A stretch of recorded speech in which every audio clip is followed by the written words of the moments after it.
sebenarnya itu konsumen itu mempunyai hak-hak yang banyak tuh. Contohnya ada 8. Contohnya itu kayak misalnya kita beli elektronik nih di tempat pasar swalayan, terus ternyata kita nggak puas, misalnya kita beli kipas angin, ternyata kipas anginnya ini ada kerusakan di sana sini, tapi kalau misalnya kita minta klaim garansi itu agak susah kan. Jadi kalau misalnya kita memang pengen cepat, kita bisa aja langsung telepon ke BPKN, call centernya ada call centernya ada di sini nomornya. Terus misalnya kita beli Indomie nih, kadang kan kita beli Indomie terus bumbunya kurang. Kalau misalnya bumbunya kurang itu juga sebenarnya kita bisa ngelaporin bahwa kita nggak puas di call center 103. Jadi penjelasan lagi. Tapi di sini kita bisa ngadu ke call center BPKN itu sebagai konsumen akhir, Pak.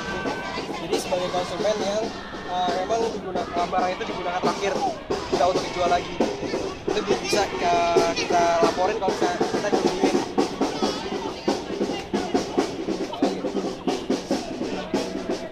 Ada yang mau ditanyain nggak?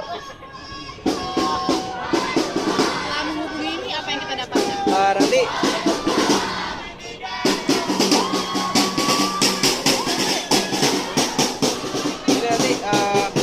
ada, ini BPKN itu kan tingkat nasional, Bu, lembaga negara tingkat nasional. Nah, di setiap kabupaten itu ada cabang-cabangnya, Bu, bernama BPSK. Nah, nanti kita telepon ke call center ini, nanti BPKN itu akan ngarahin ke kabupaten kita berada. Nanti kita di BPSK itu kita curhat keluhan kita, nanti tangani sama mereka. Nah, kalau misalnya kita sampai ke proses pengadilan, misalnya proses pengadilan itu gratis, Bu. Dibanding kita harus ke pengadilan negeri, pengadilan tinggi itu kan kita harus bayar. Nggak ada gunanya. Kalau di sana kita gratis. Prosesnya cepat. Cepet sih, nggak kayak di pengadilan negeri gitu, karena kita di sini gratis dan kemungkinan sih sehari 2 hari udah. Dan bakal langsung dihubungin ke kabupaten karena ini masih yang nasional. Ini di bawah lembaga apa? Itu Kementerian Perdagangan. Perdagangan langsung. Baru ya ini, baru launching atau gimana? Sebenarnya udah lama sih, Bu, Cuma tapi karena emang nggak pernah terdengar. Jadi kita makanya di sini mau ngebantu sosialisasiin. Karena semakin kita sosialisasi ke konsumen dan konsumen semakin banyak ngelapor, berarti otomatis kualitas produksinya bakal diproduksi sama perusahaan itu bakal di prospek dan konsumen. Ini win-win solution sih. Kitanya win, di produksi juga bakal baik. Tapi berarti kalau misalnya kayak di kemasan tuh kan ada pengaduan tuh juga ada kan dari setiap kemasan makanan gitu. Kalau itu berarti kurang efisien ya cepetan kayak gini. Begini sih, Bu, kan biasanya kalau mengadu ke tempat pabriknya langsung tuh kayak nggak digubris, nggak dianggap gitu kan. Jadi karena kita nggak dianggap, kita kan udah kesel banget.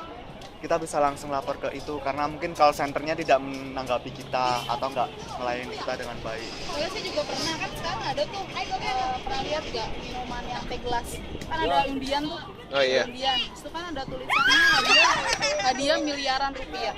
Terus kan aku lihat di tutupnya itu tulisan 50 titik. Itu di pikiran kita 50 apa? 50.000 minimal kan. Pas saya telepon ternyata 50 perak. Kecewa nggak kalau kayak gitu? Nah tuh saya tanya, Mas hari gini 50 perak buat apa? Itu Gitu bisa kan. dilaporin sih, Bu. Nah iya sih, terus pas dia bilang, udah gitu pas saya telepon ke call centernya itu, kita minta data dulu Mas, nomor telepon, alamat, udah saya kasih lengkap. Dipersulit juga kan, Bu, kalau misalnya ke call center perusahaan sama. Sama hubunginnya susah, terus kedua dia kenapa minta data kita, terus jawabannya nggak memuaskan gitu kan. Terus saya bilang hari gini 50 perak buat apa Mas, di permen aja nggak bisa, saya bilang kayak gitu kan. Terus dia bilang emang Bu kita undiannya ini minimal 50 perak. Hah, saya kaget kan. Saya bilang hari gini 50 perak, dan anak aja udah berapa, saya bilang kan kayak gitu. Ya udah akhirnya data kita udah kejual ke mereka, udah disimpan sama mereka ya kan. Terus keluhan kita apa?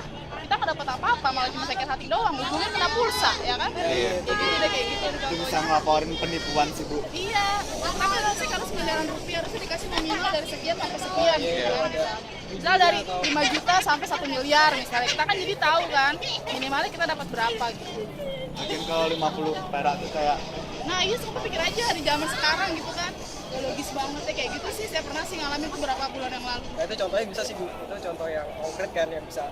Kalau misalnya kita mau berlanjut, kita bisa hubungi langsung BPKN, bisa langsung dilanjutin di sana.